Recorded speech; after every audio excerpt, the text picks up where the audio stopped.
చేయలేదని నమ్మాల్సిన వాళ్ళు నమ్మారు. అది చాలు. మావయ్య తప్పు చేయలేదని మా తాత నమ్ముతున్నాడు అనుకున్నావా? తాతయ్య గారు నమ్ముతారు. ఏం తాత, మావయ్య తప్పు చేయలేదని నువ్వు నమ్ముతున్నావా? లేదు.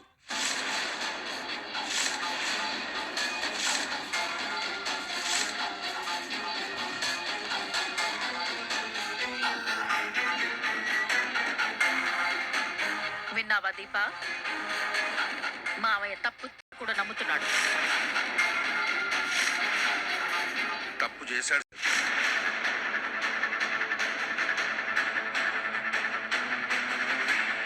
నమ్మటం ఎందుకంటే ఎవరిని పూర్తిగా నమ్మాలో నాకు అర్థం కావటం లేదు.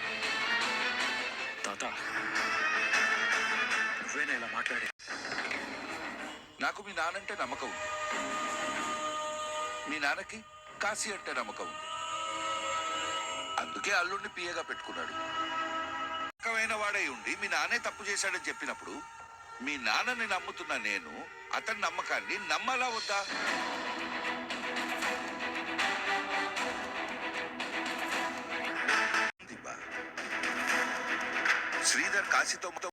శ్రీధర్ కాశీతో మాట్లాడిన మాటలే రికార్డ్ చేసి దాన్నే వాగ్మూలంగా ఇచ్చాడు.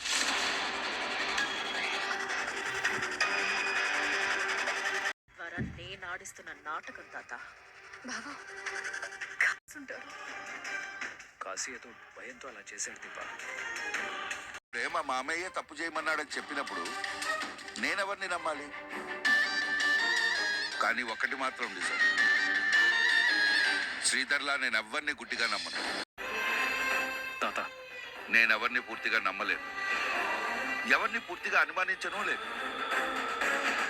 ఇప్పుడు మన రెస్టారెంట్ మీద ఫుడ్ సేఫ్టీ వాళ్ళు రేట్ చేశారు. దానికి కారణం ఫుడ్ కల్తీ అయిన ఆహారం సప్లై చేయటమే. ఆ తప్పు ఎవరు చేశారో కనిపెట్టాలి. నా బయట వాళ్ళైనా క్షమించేదే లేదు.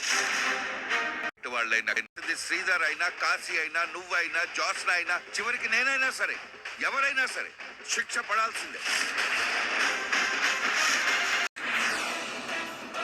ఎందుకు వచ్చావు? అత్తయ్య గారు. అత్తయ్య గారు లేదు, అమ్మగారు లేదు. పోరా బయటికి.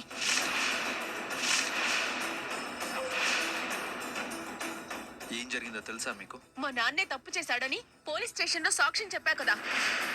తెలీదనుకుంటున్నావా? తప్పు చేశాడని పోలీస్ స్టేషన్ లో సాక్ష్యం చెప్పా కదా. తెలీదనుకుంటున్నావా? ఆ సాక్ష్యం చెప్పకపోతే నేరం నా మీదకి వచ్చేది.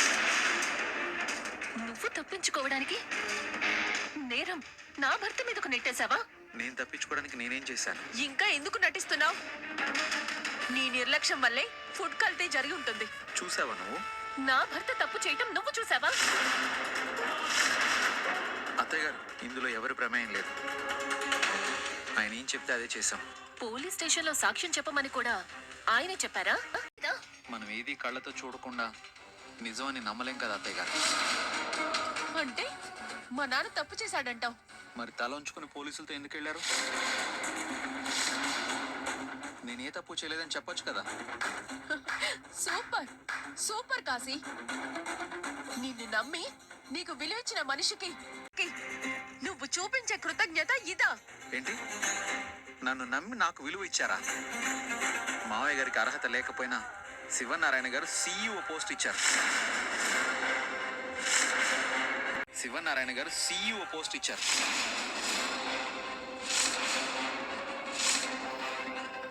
నాకు మావయ్య వేరే పోస్ట్ ఇవ్వకుండా PA పోస్ట్ ఇచ్చి తన కింద పెట్టుకున్నారు. అది నన్ను అవమానించినట్టు కాదా? అందుకే తగిన శాస్తి జరిగిందంటావు. ఈ మాట నేను అనడం లేదు, మీరే అంటున్నారు. అవునన్నా, బావ ఏ తప్పు చేయడు. పెట్టుకున్న నమ్మకానికి హ్యాట్స్ ఆఫ్ డాడీ. ఫుడ్ కల్తీ జరిగిందని, ఆ కల్తీ ఫుడ్ తిన్న వాళ్ళు హాస్పిటల్లో అడ్మిట్ అయ్యారని, శ్రీధర్ మావయ్య తప్పు ఒప్పుకుని స్టేషన్లో ఉన్నాడని, సొంత అల్లుడే సాక్ష్యం ఇచ్చాడని, ఫుడ్ సేఫ్టీ వాళ్ళు రైడ్ చేసి ఫైన్ వేశారని, ఇన్ని తెలిసిన తర్వాత కూడా బావ తప్పు చెయ్యడు అని నువ్వు నమ్ముతున్నావంటే నీ కాళ్ళకి నమస్కారం పెట్టాలి డాడీ. ఇదే నా గురించి ఎవరైనా చెప్పుంటే నమ్మడానికి క్షణం కూడా ఆలోచించవు డాడీ. నేను సీఈఓగా ఉన్నప్పుడు కంపెనీ షేర్స్ 0.5% డౌన్ అయితేనే అదేదో మహా నేరం అన్నట్టు చూశారు. కానీ ఈ రోజు మీ సీఈఓ మీ పరువుని మీ పర్ని భోగి మంటలా ఇంటి ముందే తగలబెట్టాడు. ఈ రోజు సోషల్ మీడియాలో మనమే ట్రెండింగ్ లో ఉన్నాం. ఫుడ్ ట్రక్ పెట్టి మన మార్కెట్ ని అమాంతం ఆకాశానికి ఎత్తేయొచ్చని ఈ ఆదర్శ దంపతులు చెప్పిన మాటలు విని సరే అని తల ఊపారు.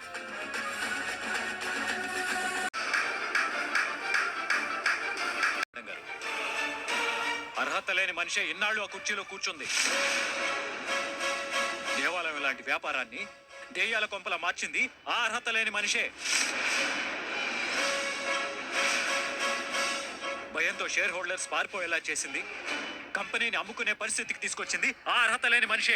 బూజులు దులిపి మళ్ళీ కొత్తగా రంగేసి ఈసారి కూర్చోబెట్టింది మాత్రం సమర్థుడే. ఆ సమర్థుడే నా తండ్రి. స్టేషన్ లో ఉన్నాడు.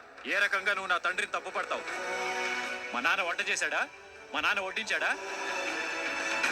ఇప్పటి వరకు జోస్నా రెస్టారెంట్ ఫుడ్ ఏ క్వాలిటీ అయితే మెయింటైన్ చేసిందో, అంటే తమర్ని కుర్చీ దించేసిన దగ్గర నుంచి అదే క్వాలిటీ ఇప్పటి వరకు మెయింటైన్ చేస్తూనే ఉంది.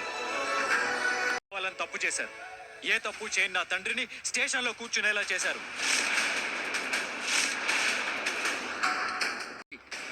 నిందేసిన వాళ్ళ ముందే నా తండ్రి నిజాయితీని నిరూపిస్తాను.